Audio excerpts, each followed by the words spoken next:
I love the intro. JB, I just want to say welcome I knew it was coming. to the Outlier Project. Thanks for having me, brother. I appreciate it. And Kathy, you used the picture John doesn't like, so he doesn't have the Don't worry beard. about it. He's, that was his high school yearbook photo. Yeah, some of those. Well, at least she didn't find any of me with hair, so. Anyway, JB, thrilled to have you, my friend. We go way back, and I'm excited for everybody to get to know you better. So most important question first.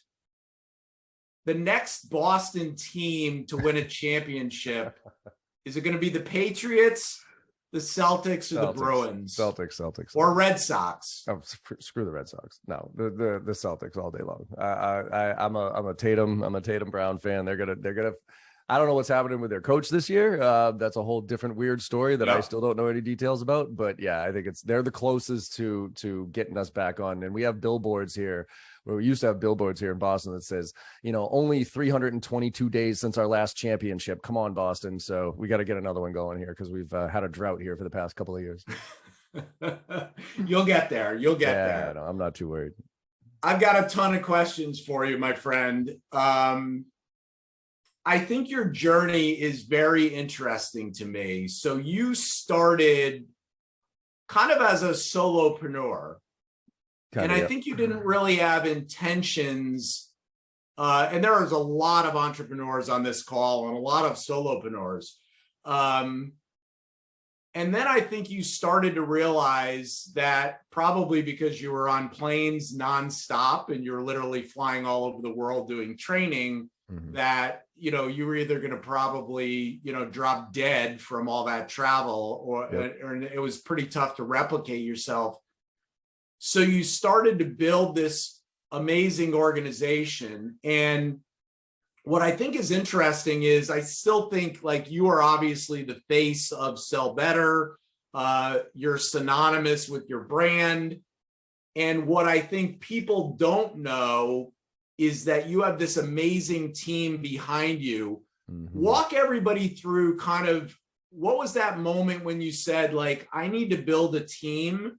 And then I don't know if you want to incorporate this, but I remember you telling me once you viewed your company kind of as a record label. And that's when you started bringing in like Morgan Ingram and James Buckley and folks like that. Walk everybody kind of through that journey. Yeah.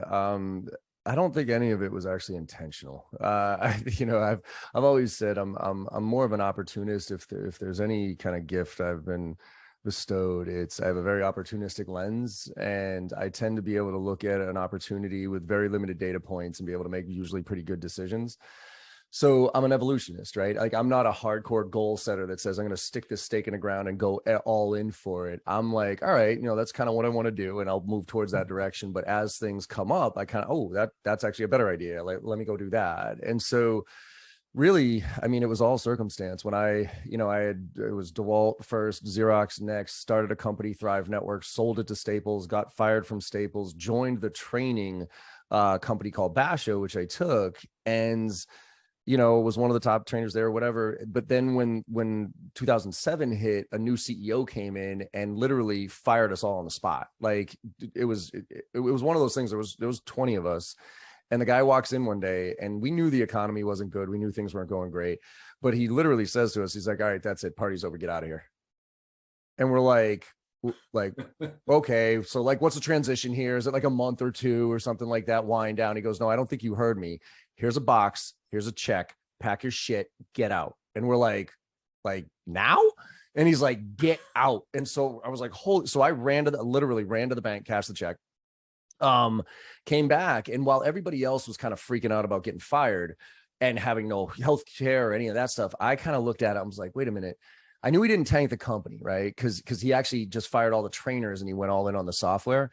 And so he had just walked away from what used to be a $3 million business. And I was, and with clients and a product that everybody loved and a revenue stream that was there. And so I went to his office and I was like, hey, just out of curiosity, like, what are you going to do with the training? And he was like, well, I don't know. What do you think I should do with it? I was like, you haven't thought this through? Like, what? And so I was like, well, how about this? How about I take that? How about I go deliver all that training, because you just fired all the trainers and you're not going to give those clients their money back. So why don't I go deliver all that training? You keep the deposits, I'll keep the receivables. And from there, I'll pay you residual moving forward. And he was like, that sounds good. Go make it happen. I was like, holy crap. And so I went to my house. I did the whole Jerry Maguire thing, like, hey, who's coming with me? Right. And all 15 trainers and sales reps came back to my house, and only 2 of the other trainers joined me to start this company. Arguably, I should have gone off on my own, but going back to it, I'm not I'm not a risk taker, like an all-in risk taker. Like my business partner, Chris Merrill, he is an all-in risk taker. He's the eat ramen noodles, live in your parents' basement, go all in type of thing. I'm a calculated risk taker. There has to be some pieces in place in order for me to take that jump. And so even though I had the clients like Salesforce and a few others in 2007 that were kind of on their way up, even though the economy was down, I arguably, looking back on it, should have been like, forget this. I'm going off on my own. Let me go direct to them. But I was chicken. So I did it with 2 other partners. We ended up firing one because he was just a nightmare. And then it was the 2 of us, and we weren't business partners. We were the 2 guys left standing, right? And if there's any advice I ever give to anybody who's starting a business, it's when you start a business, don't ever, ever, ever, ever go into business with somebody who can do your job. Because if you, like 2 sales guys, basically, right? Inherently, especially sales, inherently, we looked at each other and said, I can do your job better than you. You know what I mean? So even though we were collaborating and stuff, there was always that competitive piece. Whereas if I had a finance or an operations person, I would never question what they did, because I don't really know how to do that stuff and they don't know how to do my stuff. So yeah, looking for complementary, but we had 2 same exact roles. We didn't like it. I finally went off on my own, but the reason I went off on my own was purely because I just didn't want a boss. It wasn't because I wanted to build a company. It's because I didn't want a boss. And then as we evolved, to your point, Scott, I started getting busy, and I was like, well, shit, what is a solopreneur? What does retirement look like for a solopreneur in a professional services business here? And I started asking around, and really it's basically make as much money as you possibly can during the time that you have the energy to do it. And then hopefully you can ride that into the sunset type of stuff. And I was like, I don't know if I like that. And then Salesforce came around and they said, John, because they were my biggest customer, they said, John, we love you like a brother here, but we hire 1,000 sales reps a year. We're not going to fly you all over the world to train all 1,000 sales reps every single year. So what do you got? So I was like, well, I got this online thing that I've been kind of playing around with. And they're like, yeah, do that. So they funded my online content that I built. And the whole concept there was, well, my online content would like offload a lot of the responsibility for me. Problem was, as the content got out there, I got out there. And so as people bought the online stuff, they wanted more of me. So it actually doubled down on my, travel and everything like that. And that's where I started looking at it, say, the only way I'm really ever going to get off of an airplane here is to hire somebody to go do it. And that's where Morgan. And so your point, Scott, on the kind of the rap model, the 90s rap model with Dr. Dre and Eminem, like Dre didn't become a billionaire because he kept putting out better tracks, right? Yes, it was beats that really got him to be the billionaire, but ultimately he brought people like Eminem in and cultivated their talent, whatever it is. And then when they would spin off, he would then take a cut of it. So that was the theory of, okay, I'm going to hire talent talent that doesn't have the resources that I have, right? Like, so somebody like Morgan, who was a brand, but was a kid and just didn't have the bandwidth or the resources to push his brand out there other than what he was doing. So I was like, hey, come on here. We'll help build your brand. Go bleed for me for like 3 years, go and deliver in training. And I'll teach you everything you need to know on how to run a business. And then we'll see what happens there. And then that model was kind of working. Then James came on board. But then I realized that I didn't need a transient work staff here. I didn't want it to be a stepping stone. And so we reset, and you know this, Scott, we reset kind of our ICP from a higher standpoint. And we started looking at people who were looking for flexibility in their jobs, kind of people who really wanted just to do the job, if you will. And that's where we now, Scott, you've hired 4 people now for us? Yeah. That all fit incredible profiles based on values and everything else. And that's what we built this company on. which is why Scott has to go through about 700 resumes before they even come close to touching us. Because if you don't have the values and you don't have that part in line, then I don't want to talk with you. I don't care how good you are at what you do. And so, yeah, so we built it. And then, I kind of woke up one day and I realized I got about 15 people reporting to me, and I got a full blown company that I kind of have to take serious now. And maybe I have to get my shit together and pretend like I'm actually somewhat of a real CEO here every once in a while. So you have built and I think that's the thing that people don't know about you. I mean, I think people admire you tremendously, but they don't understand that you have really built a well-oiled machine, and they don't see the Megans behind the scenes and the Chris Merrills and folks like that. And it's, for me, who's got maybe a little bit more of a peek behind the curtain, it's unbelievable the organization that you've built. Like, everybody knows what their job is. Everybody's exceptionally good at it. And you've really built something incredibly special. When you look at the journey to date, what are you most proud of? There's a lot. I mean, and I actually just did this keynote down at Ambition Summit last week for the first time, and it's learning lessons over the past couple of years, right? From COVID. And it was based on the fact that COVID actually isn't what screwed me up. COVID was great for me. It got me off of an airplane. It helped me restructure my business. Now we're all remote. We're super, way more profitable, way more efficient than we ever have been. I get to put my daughter to bed every single night, which is fantastic. I'm not a weekend dad anymore, which is great. And so but what happened was, and Scott, this, back February, about 2 years ago, almost, my dad passed away. And what happened with that was, it wasn't him passing away that screwed me up and threw me for a loop. It was the fact that when I unplugged myself to go work, sit with my mom and be with my dad before he passed, I took about 6 weeks off and I just hung up the phone. I said, cancel everything. I don't care. Give clients their money back, whatever. I'll be back whenever I come back. And the team was running. And when I plugged myself back in, the company was running like a drum. Like clients were happy, revenue was there. And it was the first time in my life at 46 years old that I didn't need to be the guy. I didn't need to be the number one revenue generator of the business. I didn't need to be the one carrying the load for this thing to go. And so it was an extremely proud moment for me that I realized, every entrepreneur wants to build something that doesn't rely on them, right? And especially in a professional services organization, like that's pretty crazy. Like, software is one thing, but in a professional services, when your name's literally on the shingle, you know what I mean? To not be needed anymore was proud, but it really, really definitely screwed me up, because now I'm like searching for purpose. And I was like, what does that mean for me? Where do I fit and all that other stuff? So I'd say that was a very proud, but also very inflection point for me. But, other things proud wise, Leslie, Leslie.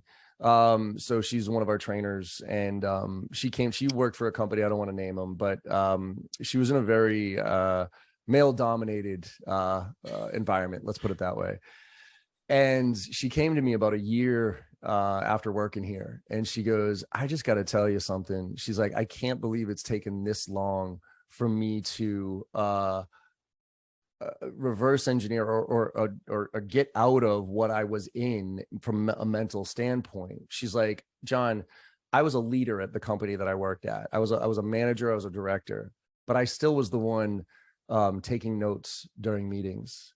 I was still the one getting coffee for everybody during the team outings. I was still the one basically being put in a quote unquote female role within this patriarchal thing. And she's like, because of how flat this organization is, because of how you allow me to be me, she's like, I didn't realize how indoctrinated I was into that mindset. And now I feel like I'm completely free and can be me for the first time in I can't tell you how long. Oh, and by the way, I just paid off all my debt. Oh, and by the way, I bought my first car. And by the way, you know what I mean? Like that. Yeah. Like that's the type of shit that is most proud for me. There's one last example, Scott, and then I'll give you this was in my keynote too, is in my darkest point when my dad passed away and I moved back and I because we were in Aruba for 2 months and we were doing all the remote, from there. And I'd left to go back home. And then when I came back, I'm sitting there, trying to wrap my head around what was going on. And out of nowhere, I get this phone call from this kid, Kevin Ellis, who was part of my first company. So Thrive Networks, my first company.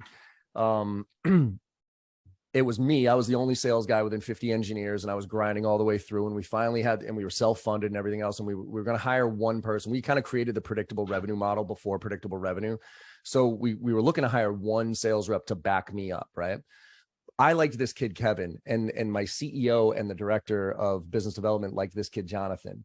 Jonathan was like a pedigree kid, top of his class, all that crap. And I can't stand that type of shit. Kevin was like a grinder, right? He's like a state school kid, just loved like grinder type. And I loved Kevin. They loved Jonathan. So they wanted to hire him and they were going to outvote me. But I was like, look, let me hire both of them. Okay. I'll treat them exactly the same and do whatever. Long story short, I end up firing Jonathan, kept Kevin. Fast forward, I get fired from Staples because I'm not exactly a corporate guy.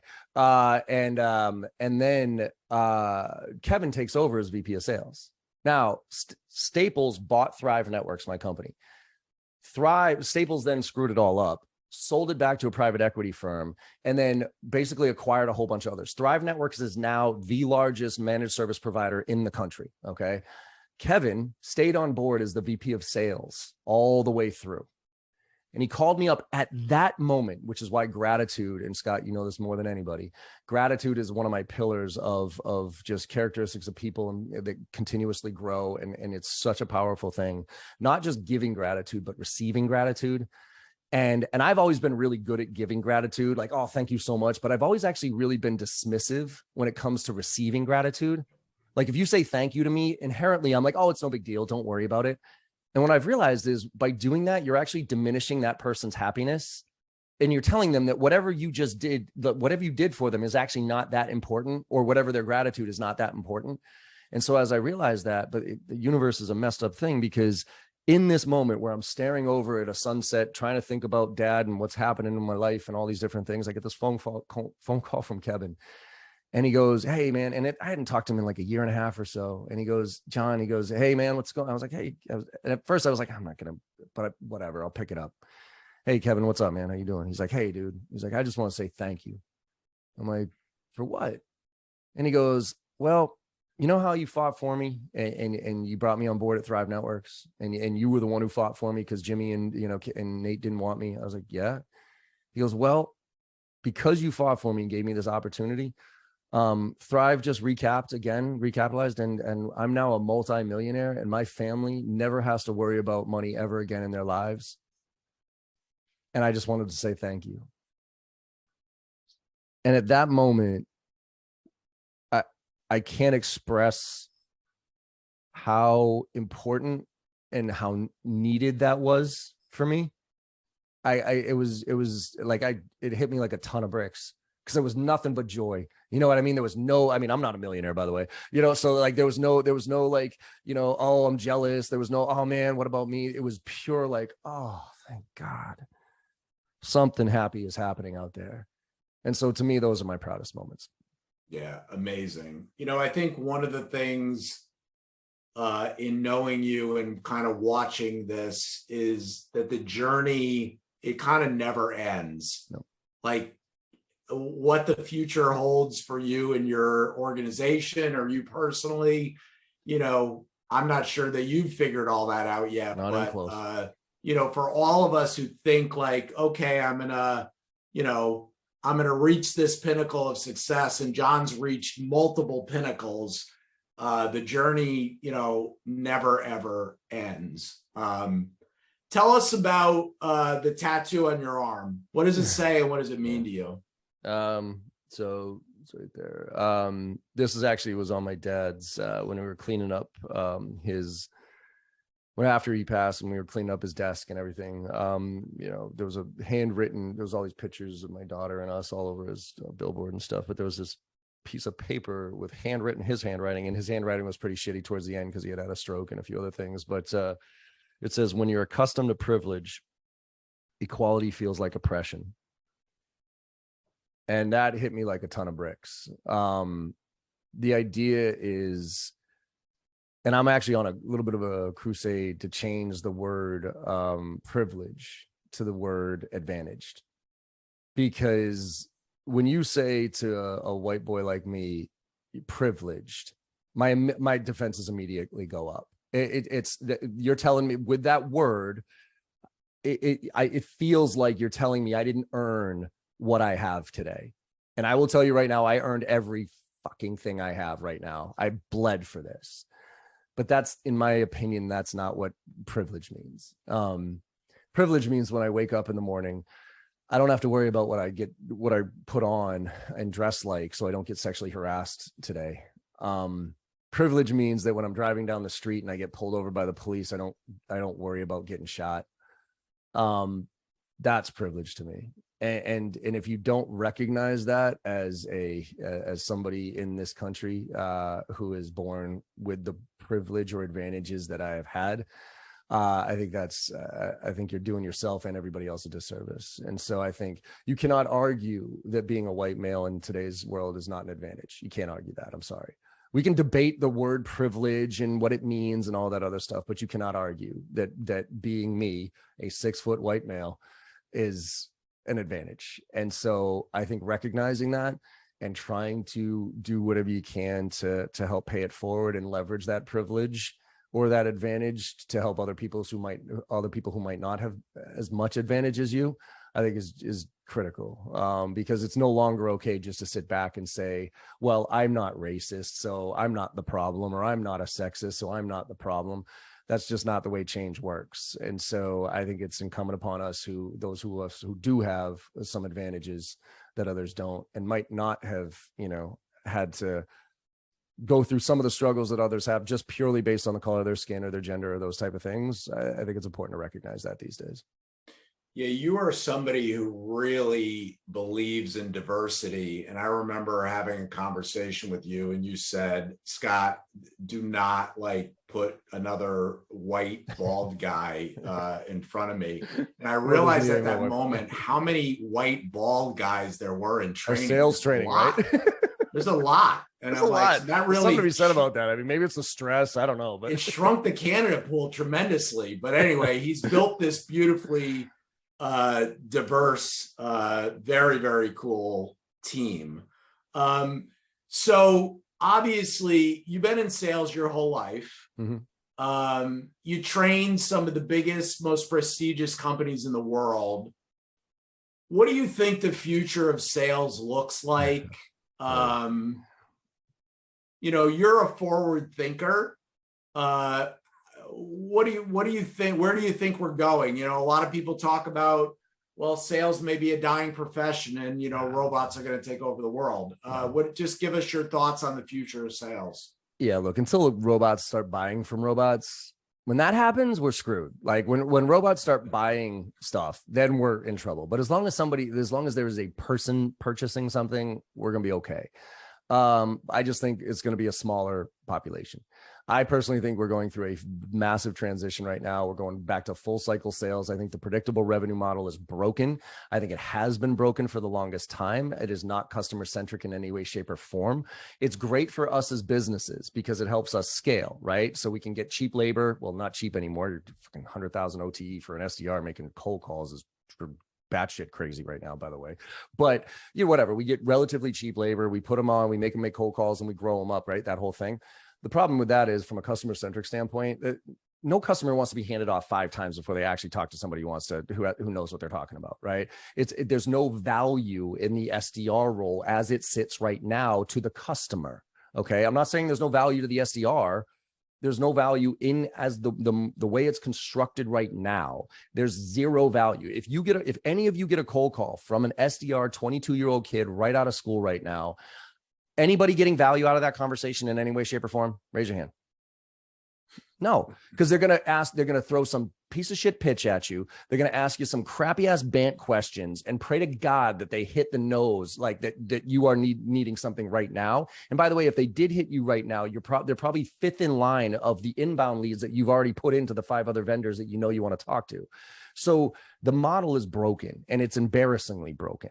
And yet we keep throwing gasoline on this fire to say, oh, keep going. Like when COVID hit, and like I cringed when I saw companies double down on their activity. They're like, oh, pipeline's empty, so ratchet up the activity. Instead of making $50 today, make $100 today. It's like, well, first of all, CEOs don't want to talk to, 22-year-old wet behind the ear kids in good economies. They sure as hell don't want to talk to them in shit, like in down economies, right? And so I think we're moving back to true full cycle sales supported by real ABM and artificial intelligence surfacing up information. And I think the SDR, as it's constructed right now, the SDR and BDR role is going to roll up under sales and marketing, because I'm just seeing more and more teams now report to marketing as opposed to sales. And it's going to be more of a salaried position where they're data analysts effectively feeding up information to give it to the full cycle sales rep to then run full cycle sales again and be supported by marketing and everything in a really, really true way. Because that is the piece, right? Most things can be taken care of by technology at this point, as far as, surfacing information. But it's like when I met with Gary Vaynerchuk back in 2018, he has a 4D session, and you can go in and you sit down with all his executives and they bring you in. This is right when I saw some of these artificial intelligence emails that were writing emails better than I could have written. And I was like, and I asked him at the end, because you do a Q&A with him, and I was like, Gary, and I showed him this email. I was like, what does that mean for sales professionals? Like, are we pretty much screwed at this point? And he said something that really stuck with me. He was like, no, don't worry about that. He's like, don't try to fight the technology. He goes, leverage the technology, just be the last mile. Right. So if we think of last mile, it's like, let technology do all the heavy lifting, but right before that email goes to that person, humanize it. Right before you make the phone call, humanize it. Right before you give the presentation, humanize it. Because there's always going to be something that technology just doesn't really pick up on from a human interaction standpoint. And people still want to buy, but they want to buy later too. So my personal opinion here, and this is for people to think about, I think the SDR, BDR, AE, CSM model, trash. You can't throw it out of the gate, though, because we're stuck in this world with so many SDRs, so many BDRs, that type of thing. So my pitch right now from a transition standpoint is SDR, BDR, fine, cut their teeth. I think cold calling, is useless as it is right now from a results standpoint. I think it's actually an extremely important part of a sales rep's growth. Right? Sit a sales rep behind a phone for a year or two to get the shit kicked out of them so they know what it's like. Right? But then don't turn them to an AE, right? Don't take a kid who's just done this much of the sales process and immediately throw them into an AE and try to get them to close. That's a recipe for disaster, unless you have the SMB mid-market enterprise approach. Most people don't. So instead, take them and turn them into an account manager. Go SDR, BDR to AM or CSM, and have those kids actually cross-sell, upsell, and renewals, so they learn how to close, but in a much more safe environment. And then they learn use cases. They talk to the customer. They see what the customer really uses. They get real product knowledge and use cases out of that. Then they graduate to AE. And when they're in AE, they got a backpack of information to pull from, as far as stories, as far as examples, as far as what to look for. To me, that is the transition back to full cycle sales when we finally get to the point where all this technology is really feeding us the information we need. Love it. I hope you guys are taking notes. What's a takeaway? We're all in sales in some degree, no matter what we do. What's one piece of information that you'd say, like, either start doing this or stop doing this immediately? For reps, for all of us individually, just anybody. I mean, we're all in sales, I think. Like, what do people, I guess, do wrong that obviously they think it's right, but they should stop doing it like tomorrow? I mean, let me count the ways. Scripts and bullshit emails. Here's one. I wish people would throw cadences away. I wish people would stop cadences immediately. I can't stand templated cadences. I think they're crap. If you want to do marketing cadences, fine, but Salesforce, Salesloft, or outreach cadences of reps just pushing buttons because marketing gave them some messaging and they crammed it into a 6-step cadence with 15 other touches with some social shit that kids are just literally going through the motions doing. I wish people would throw that out the window. I wish VCs would cut the shit and stop pushing companies to grow at all costs and get their 10x multiplier so that they're forcing the bad actions. So I tell all the VCs to kiss my ass, stop it. There's some that actually work with their businesses and are responsible growth. Like Ambition is a perfect example. I want this hashtag to take off, which is Southern SaaS. So Ambition's from Tennessee. Yep. They've grown for the past 10, 15 years, very methodically, very slow, but very like purposeful growth with really good founders, really good investors. They're profitable. They're a good company. They have great clients. They have great retention. Southern SaaS. West Coast SaaS can kiss my ass. I'll take your money, West Coast SaaS, all day long, but it's gross. My wife is an environmental scientist. It is insulting for me to see the money that is thrown into SaaS out in the West Coast and how they piss it all away. That WeWork guy getting another $500 million to start another piece of shit company and ruin a bunch more people's lives, like that needs to stop, okay? That needs to stop. I can go down the list as far as, tactical things. Stop teaching kids product knowledge, teach them business acumen, teach them writing skills, teach them business acumen, stop teaching them scripts, stop teaching them product knowledge. No, they don't know enough. And especially if they're selling a technical solution to technical people, stop it. Stop teaching challenger sale to 22-year-old kids. Cut the shit. You can't be a 22-year-old. It's like Gary Vee says one day, you can't be a 22-year-old life coach, right? Right. It's like you haven't lived. It's the same thing with Challenger. Like you would have put a 22-year-old kid through Challenger. Like, yeah. Anybody ever try to, for instance, like challenge we're all in sales. Anybody ever try to challenge like an IT professional anytime? How's that go over for you, right? Even as like a seasoned sales professional, challenging somebody comes across as arrogant, right? But a 22-year-old kid who has no idea what they're doing, like, oh, let me tell you how things should be done. You buy this once a year. I help people buy it every day. Let me tell you how people make good decisions and bad decisions. If a 22-year-old kid did that to me, I would literally hang up on the phone, hang them up like before they even got those words out of their mouth. So there's all sorts of shit that people. And the last thing I'll say is probably this one. I think is the most universal of stop doing which is just stop doing what you're supposed to do. Everybody goes through the motions and does what they're supposed to do. I am the biggest benefactor of this, by the way. Salesforce was my biggest client. Predictable revenue. Yay. I built my whole career off of it, by the way. I made shitloads of money off of companies. And they would call me up and say, hey, John, we need your training. And I'd be like, why? Like, well, because you train Salesforce and we want that training. I'm like, do you need this training? Like, why? And then I'd peel back the layers. I'd be like, actually, you're not ready for this training. You actually need these things first. No. But you train Salesforce, so we need that training.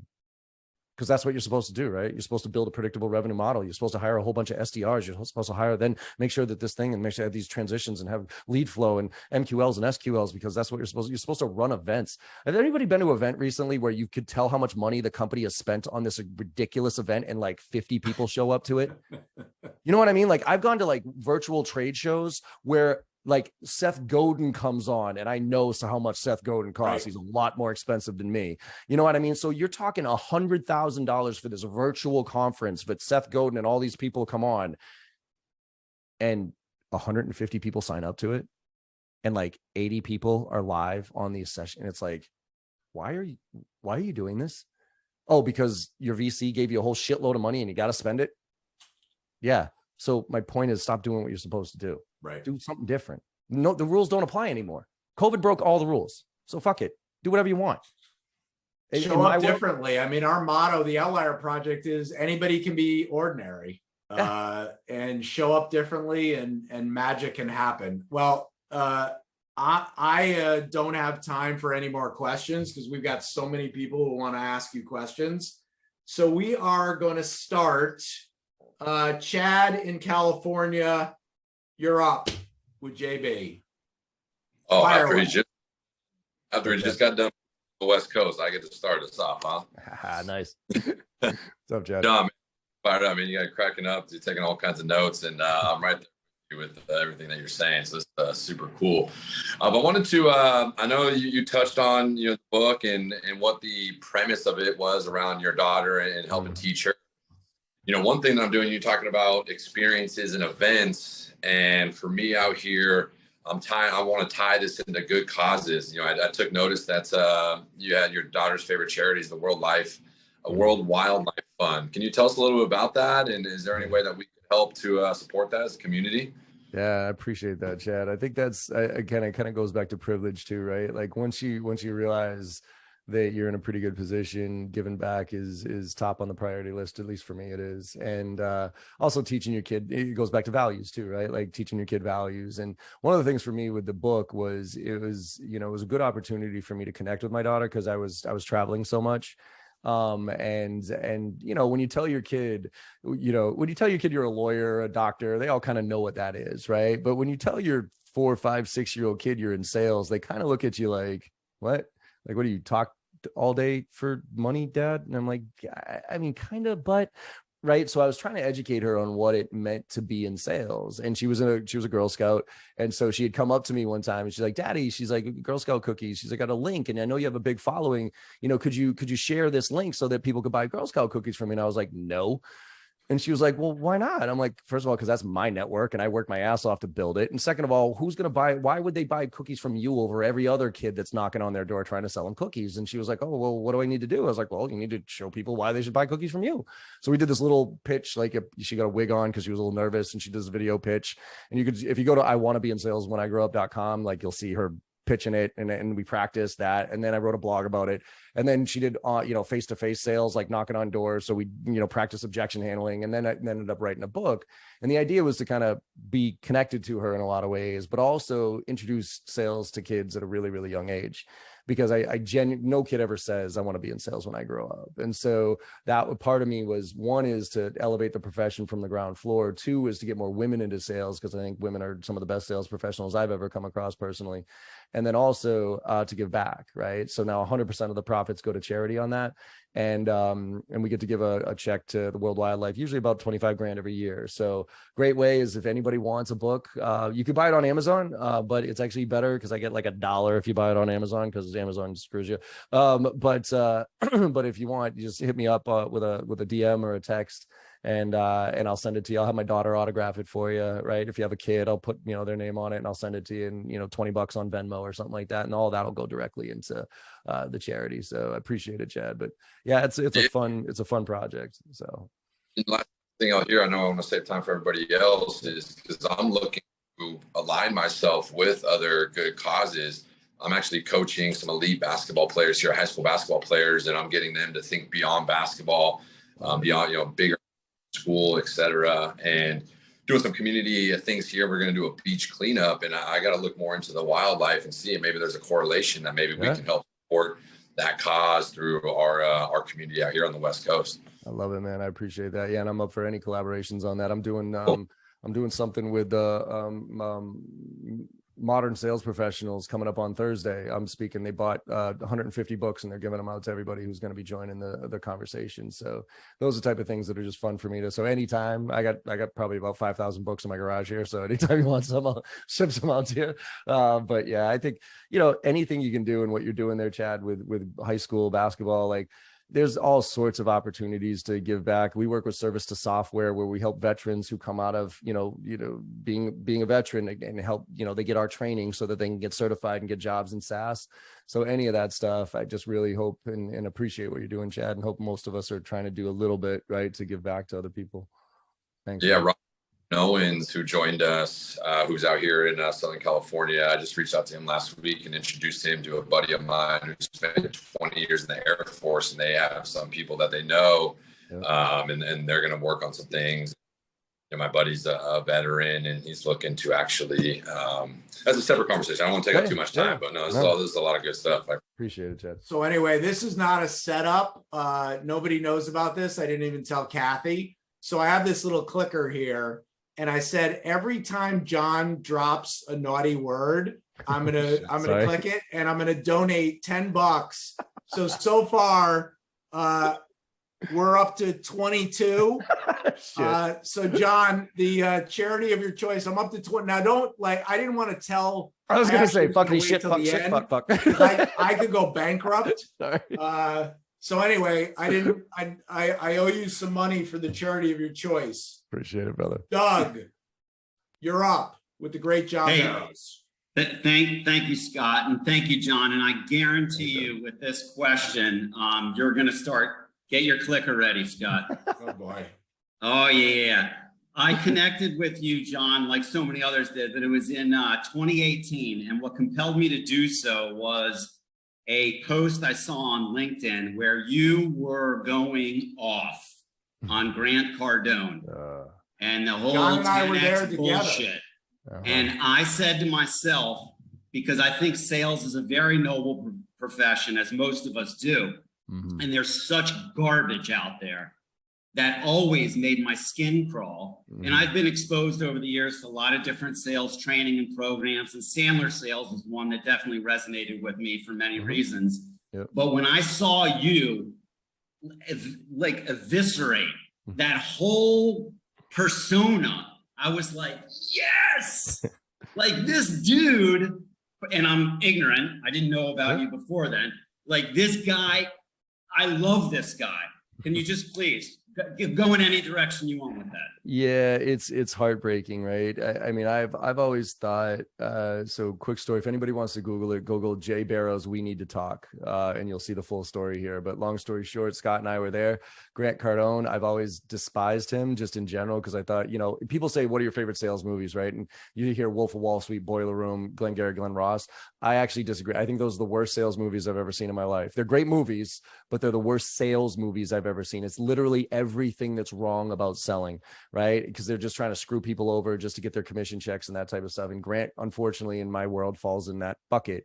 And at first I thought, hey, whatever, like, who cares? But then when Drift brought him to the conference, and I know Dave Cancel really, really well, and their ethos is not Grant.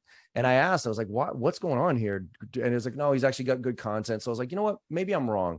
I don't, maybe I haven't given the guy a chance. I only see little snippets on his website and stuff like that. So maybe I'm wrong. I show up and he does exactly what I thought. Oh, hit the list and do your thing. And I think even a bag of Coke fell out of his pocket, even though he doesn't do drugs anymore. Like, fuck him. Anyways, so I'm sitting there and I'm like, I'm doing whatever. And then he starts talking about his wife, and his wife stands up. He's like, hey, honey, get up there. Get up, stand up. And, she's, got all the plastic surgery and stuff. And he's like, look at that. That's mine.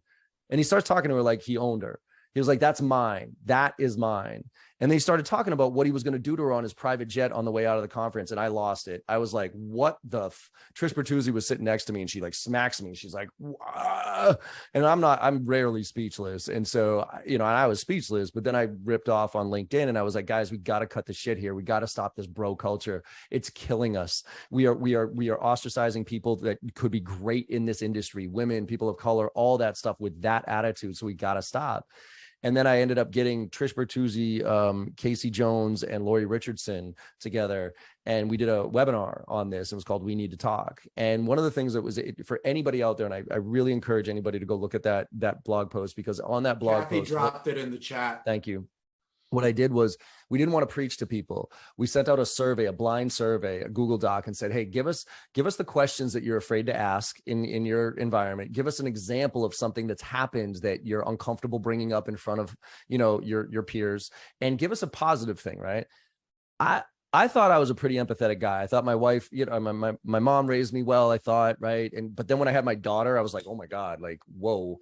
How we're marketed to and all this other stuff, like, okay, maybe I'm not as empathetic as I thought. But then when I read those comments, it broke my heart. It really did, because it wasn't the overtly sexist stuff that was the problem. The overtly sexist stuff is the overtly sexist stuff. There's not, you can't change a true sexist, right? But it was all the microaggression. It was all the little things throughout the day that stood out. And even me being a male leader, thinking that I'm a good guy, there was like 5 or 10 examples I looked at and I said, shit, I definitely have done that in earlier parts of my career. And stuff like probably made people feel uncomfortable, women on my team feel uncomfortable, but because I'm a good guy, they didn't say anything. And it was like, it just hit me like a ton of bricks. So I tell anybody who is out there, who's a male leader in their anybody for that matter who doesn't think they have a problem within their organization around that type of stuff, just to read through those comments and tell me that you don't think some of that's happening there, because if you don't, you're wrong. Yeah. There's a great, we'll find this. So Grant Cardone actually posted a picture of him speaking at that event. And it's a picture of me and Jamie Diglio in the front row. And we have these looks on our face like, what is happening? It's hysterical that he's actually promoting it by showing a picture of Jamie and I in disbelief that we're listening to this buffoon. So John took him to task, and it was great. Alex, you're up. Man, I don't even know where to go. I need to see this picture, number one. John, thank you so much. I mean, I love this conversation. We share the same heart around sales, man. I also want to thank you. You actually had a really awesome conversation with Chris Shembra, who's been on here before. We've talked about gratitude, and that piece about receiving gratitude really stuck with me, because I don't think we think about, like, when someone just, gives us thank you, we go like, no worries, like, no big deal. Like, that's what I do. But that's like totally the opposite, because we take away their joy. We rob them of that. Like, we need to honor it. And I've been doing that in my sales calls when someone goes, oh my gosh, thank you for sending me like, absolutely. Like, no, thank you for telling me that. Like, that means a lot to me. Like, you're welcome. That's really important. You're welcome. Yeah. And if there's anything I can do, let me know. But thank you for actually saying that. So I want you to know that you actually changed a little bit of how I, kind of respond to customers. But my question for you, John, so I've heard you talk, I think you embody just, authentic selling, and it's such a tagline now, and it's such a buzzword. And I started a podcast, Stories of Selling Human, because I just think, like Scott said, we're all in sales, but the best are doing it through the lens of human connection. And a lot of people don't know how to really kind of apply that or unlock it in themselves. And we see great people, all like our baristas can do it, or an Uber driver can do it, and even the best salespeople doing it, and they're doing the same things. I just firmly believe that. So my question, can you think or give an example of somebody in your life, like maybe that taught you this authentic type of selling? I don't know if it was your dad or growing up, or just where some of the people in your life that you can kind of point to, like, oh my gosh, that was it. That was where this person really, showed to me how to really connect with people on a genuine, authentic way, because I think that's the key to selling. And it's just thrown around so in such a very, trendy topic right now. Yeah, it's a good question. I think it definitely is my mom and dad. My dad is so I got science and art. My dad is an electrical engineer. He was an electrical engineer, PhD, really, really smart, but always fought the system. Like, he had zero filter, and he never really progressed like to the high, because he just felt like his work would speak for itself and you would get promoted. You know what I mean? He was the anti-sales guy. You know what I mean? Like, literally, but it was because he was so good at what he did and he was so smart. But my mom, on the other hand, was an artist. She taught art therapy. She's got 2 master's degrees. She's extremely smart as well, but she's extremely empathetic. And so I think those two pieces put together, growing up, and I also, and I think, if I were to pinpoint one thing, it's, growing up, my dad always said, as long as I was honest, I could pretty much do whatever the hell I wanted to do. Like, if the worst thing I could do is lie, right? That was literally the worst thing I could do to my dad. And if I did lie, it was all over. You know what I mean? It was like 3 to 6 months to earn back his trust. And so I'm a terrible liar. And I think that helps from an authenticity standpoint, because I don't know how to be full of shit. I also think it's a waste of time. You know what I mean? Like, lying is a waste of time in so many ways, and misrepresenting yourself is a waste of time. I'd rather get to a no, for instance, in a sale. I'd rather talk about all the things that my stuff doesn't do as fast as I can possibly talk about it, because you're going to figure that shit out eventually. So I might as well bring it up and kind of disqualify in a lot of ways versus qualify. So I don't necessarily know if there was a mentor or anything. I just think it comes from just a pure, just not knowing how to lie all that well, not being really all that good at it, and not really liking to waste in it too much time. And, maybe the Boston thing comes in handy a little bit, being, in your face, direct, and just growing up in a world that there's no bullshit. You know what I mean? Like Boston, if I don't like you, I'm going to straight up tell you I don't like you. I'm not going to pretend like I like you. And then later on, tell people behind your back that you suck. Like I will straight up tell you in your face that you suck. That's why I got fired from Staples, because I told the, president of a $14 billion part of the organization that him and his team sucked, and all his people laughed at him, and they eventually let me go. Offered me another position. But I think that's a lot of it. And there's also just like a confidence in that too. The confidence factor versus ego. I always talk about the balance between confidence and ego. There's a fine line between the two, but a very, very distinct difference. And I've really tried to build my confidence based on values over the years, and knowing that I do things for the right reasons. At least I think I'm coming from a good place. And if I screw somebody, it's not because I meant to. It's just because I screwed up or something like that. So I think that was part of it. So it's tough because I've always been in a position where I think because of my dad, never really held back of pushing back to stuff that I didn't think was right, no matter what level you were at. You know what I mean? If you were the CEO, if you were my boss, if you were a director, I always had a little bit of my dad in me that said, that doesn't make any fucking sense. Like, but it wasn't just me complaining about it. It was like, that doesn't make sense. And this is why, and here's how I'm doing it. And here's how it compares to what you're doing. And this is why I think it's better, because it's producing better results. And if you don't believe that, then I'm going to go find something else to do, because you're somebody who doesn't really understand how to work with people. I could be the person that sweeps the floors in a company. I do not give a shit. The problem is, do not put a box around me and prevent me from doing what is the right thing to do. That's why we have an extremely flat organization here. The only person I've ever fired here at JV Sales is because it was an executive assistant. I thought I needed one because, I was like, all right, well, I guess I probably need somebody to, coordinate my life and stuff. But the problem is, I'm a very organized person. So I'm a zero inbox guy. I'm very task oriented, all that stuff. So executive assistants have a hard time with me. The reason I didn't fire her because I didn't need her. The reason I fired her is because I was at dinner one time with my whole team, and there was 15 people, there was 12 people, and we were in Vegas. And I got up to go to the bathroom, and I heard out of the corner of my ear, I heard, he got up. We should get up and follow him. And it was basically like the CEO got up, so we should all get up type of thing.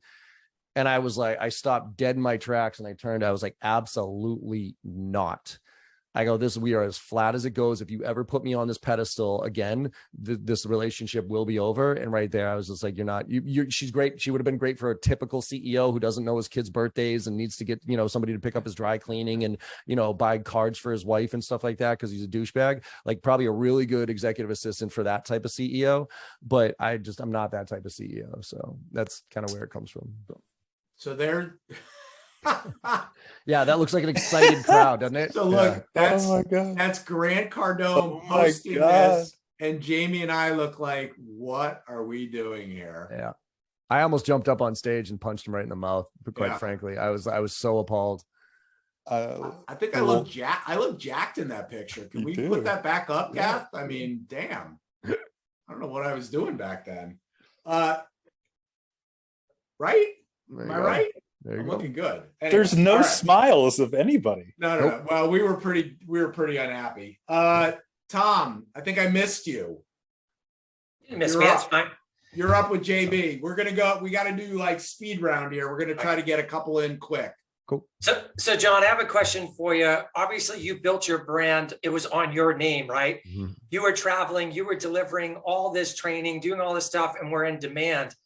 How did you make that transition and shift where you could wean clients off John Barrows and more on the actual training? Not easy. A lot of trial and error. It's all about the quality of the people that I bring on board, though. Again, going back to Scott being somebody who is really great at bringing the type of people that I want on board that have values and are talented, but who care. And I think the transition of introducing some of my clients still don't want anybody other than me. You know what I mean? Like, it is what it is. But a lot of them I've gone to and asked to take a chance. Like, if you believe in me, then you believe in me. And therefore you believe in who I hire and you believe in what I'm doing. And if you hired me for the content, if you hired me for me, John Barrows, then I did something wrong here. You know what I mean? You should have hired me for the results that we drove, for the product that we're delivering you. And the idea is you hire for that, and you like the way I deliver it, right? But you didn't hire just because I'm me. That's key. If you want to hire me for a keynote, that's me. You know what I mean? But as far as a core training standpoint, it was making sure that I hired the right people, had the right values, and then went to some clients very directly and said, look, I'm going to introduce you to this person. This is why I hired them. And if you trust me to deliver, you got to trust me to hire, because I can't scale, because I can't do this anymore. So it's been a journey. Some clients have left because they didn't want to deal with anybody else. And quite frankly, a few trainers definitely didn't, meet expectations, but it's unfair for a trainer to meet expectations, because even if somebody, the same thing happened to me when Jeff Hoffman was at Basho. I had to take over his accounts. And there were some accounts, I was the only one in the company that could take over the CEO's clients that he had for 10 years. And some of them didn't like me at all. And it was what it was, but a lot of them did. And so I think it's if you hire the right people, and you also bring on the right clients on that same value scale. This is why we don't bring on clients that just because they have money. They have to fit a very specific ICP where they value what we do, they need what we have, and they understand our ethos. And so between really hyper focusing on the right type of clients and hyper focusing on the right type of employees, you can kind of get away with it as you transition, but it's not an easy one by any stretch. Thank you. Right. I'm not surprised you have the no asshole rule. Good. Yep. 100%. No asshole. Can't be a douche. That you just got 20 more bucks just in that one sentence. I'll double it, Scott. So don't all worry right, we're gonna end. I'm sorry, guys. Unfortunately, we can't get all the questions in. We're out of time, but we're gonna end with Niraj. Niraj is in Ireland, so he can't leave him hanging, right? He's got to ask JB a question. Thank you so much. John, wonderful to see you as always. Our paths have crossed so many times, and you're always very generous with your time, and thank you so much for today. So I'm a huge fan of your podcast, Make It Happen. Absolutely love it. And I think I'm like 12 episodes in, and I'm listening to all the people that you and I know, Nikki Ivey, Larry Long Jr., and Amy Volas. And when you spoke to, I think it was with Amy Volas you spoke to, and you said, you know what, the biggest problem I have is reading books. I read all these books that are recommended to me, and I can't get through them. They're terrible. Yeah. And that was interesting to me because I read a book a week. I'm a big book reader. So I'm interested to know from your perspective, how do you learn and improve and get better every day? Good question. My podcast. Actually, I'm not a reader. I'm a state school kid. I drank my way through 4 years of college. I don't learn by reading. I literally fall asleep, dead serious. If you give me a book and I could, like, lights blazing in my eyes, like uncomfortable chair, within 5 or 6 pages, I'm out. I'm dead asleep. So it's just the way, I don't know why, it's just how it happens to me. So, you talk about neuro-linguistic programming, visual, auditory, kinesthetic, all the different way people learn. I learn by talking to people who are smarter than me. All right. I don't learn by watching a video. I learn because I think if I were to say something again, what I've been blessed with, it's the opportunistic lens, but I'm also genuinely curious. And I've been searching to see, are you born with genuine curiosity, or can you create genuine curiosity? I think you can create curiosity, but I think you're born with genuine curiosity. And I've been born with genuine curiosity. I also know I'm not the smartest kid in the room. You know what I mean? I've never felt like the smartest kid in the room, no matter what room I'm in.